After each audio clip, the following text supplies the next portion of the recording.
So, this is why you quit playing guitar.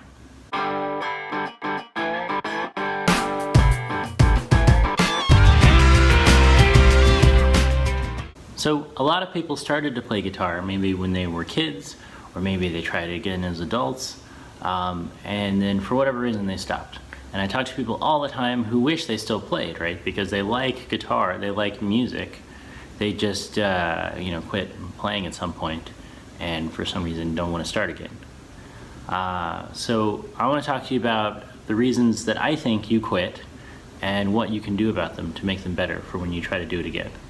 So one of the first things that stops somebody from learning to play guitar is just having a bad instrument. It doesn't necessarily mean cheap, because especially now, it's very easy to get a cheap instrument, a cheap guitar that is actually pretty nice, right? If you get an instrument that is not nice, or you get one that's just not set up nice, that can drastically negatively impact what you're trying to do and make it no fun to play, right? It's worse for your hands, it's worse for your fingers, it's worse for everything. It just feels gross. Here you see on this guitar that the strings are fairly close to the fretboard here. That means that I don't have to push super hard to touch the string to the fret, right? But especially on cheap guitars, a lot of times this is much, much higher. So then I have to put a lot more force into holding the string down, especially up here at the top where they teach you to play these open chords. That's not even a chord. So especially up here at the top, if this is too tall, then it can just be really miserable to try to play these open chords. And a lot of times when they first teach you guitar, they want you to play these chords, and that's the first thing they teach you is playing these chords. But if these chords require you to just clamp down hard on the neck in order to get the strings to go down, that's no fun for anybody. If you even have the wrong strings, right? You can easily end up with a guitar that has strings that are much thicker than necessary, which just means that you need way more force. And especially when you're beginning, your fingers are not super strong unless you do, some kind of exercise that works on your finger strength, which, most people don't. But so if your fingers are not strong, then you should probably get some thinner strings, some lighter gauge strings, we call them. And if you don't have that, then this is just going to be a much harder experience.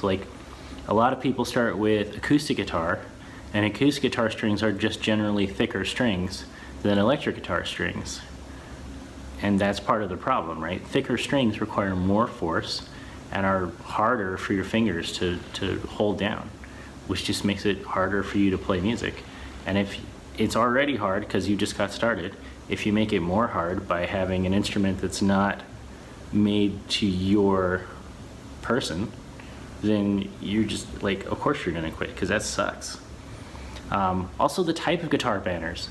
There are a lot of different kinds of guitar, and it kind of seems overwhelming because there are so many different kinds. And if you talk to anybody, they all have their own opinions about which one is better and which one you should play and which one is easier. And they're all great. If set up properly, any guitar is good. What you want, though, is a guitar that resonates with you personally. When you see that guitar sitting there out on your bed or whatever, you want to see that and say, I want to play that. That's exciting to me, right? This, for example, what we call a Stratocaster, this shape, I don't like this very much. When I see this guitar, I go, I own it. I should probably play it and not just neglect it, because that's lame. I feel bad when I see it collect dust, but I don't enjoy playing it. I have another guitar that I enjoy so much more. And so when I see that other guitar, I say, oh, I could probably play for a little while. I've got some time. But when I see this one, I say, eh. And this is a great guitar. This is quality, fancy, American made, whatever. It actually sounds pretty nice, but it's not for me. And so if this was all I had, I would not play. So you want to make sure you have a guitar that is right for you, that resonates with you, right? You want to look at it and be excited. And then you need strings that are good for you, not super thick gauge strings if your fingers are not super strong.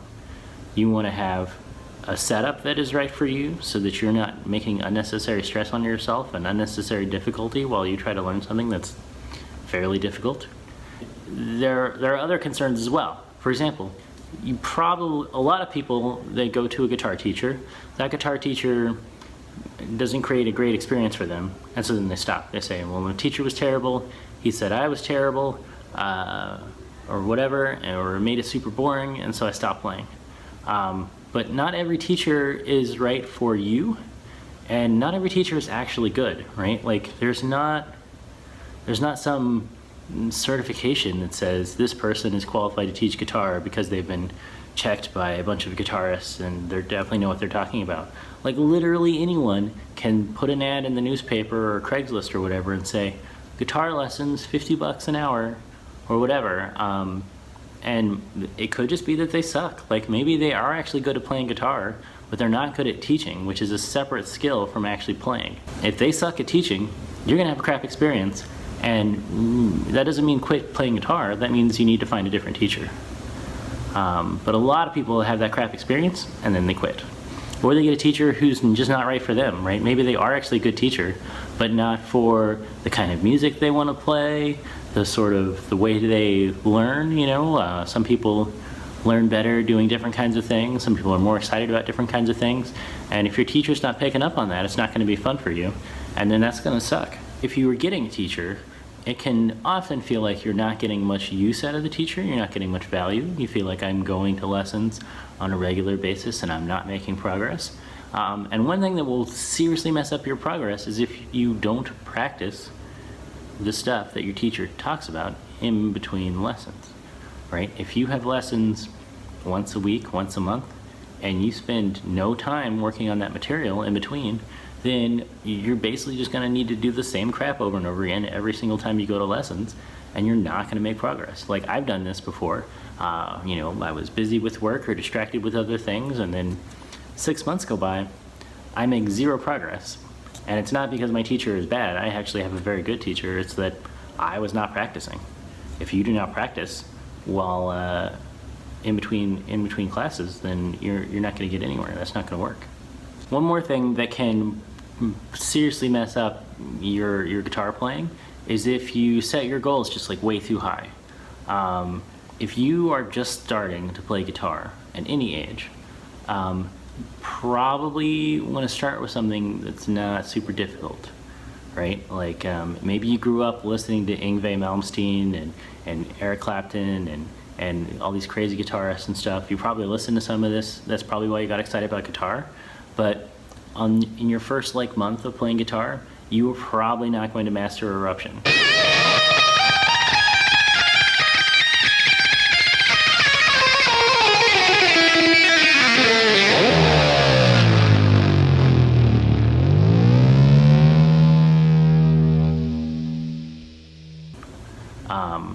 You probably need to learn something a little bit more basic than that to get your skills up. If you set that goal of like, well, all that matters is that I can play Eruption, it's going to be really, really, really hard and really, really long to get there, and that's not going to be great for you in your learning. That's not going to be very encouraging, and a lot of people are going to drop out because of that. So don't let that be you. Set goals that are more reasonable, and just give yourself time to actually acquire the skills before you go trying to play something crazy. So that's all for today. It's important that this is not meant to make you feel bad for quitting. This is meant to help explain maybe why you had trouble and why you quit, so that maybe you can try again now and have some better information, a better idea about what you're doing, so that you can make it to where you actually succeed this time. Because what I would like to see is that you go and you do your thing and it actually works, right? Like, it makes me sad to see people try to do something that they're excited about and then give up because of reasons that we can avoid. So now you know what you can avoid, and hopefully now you can go back and play guitar. So good luck.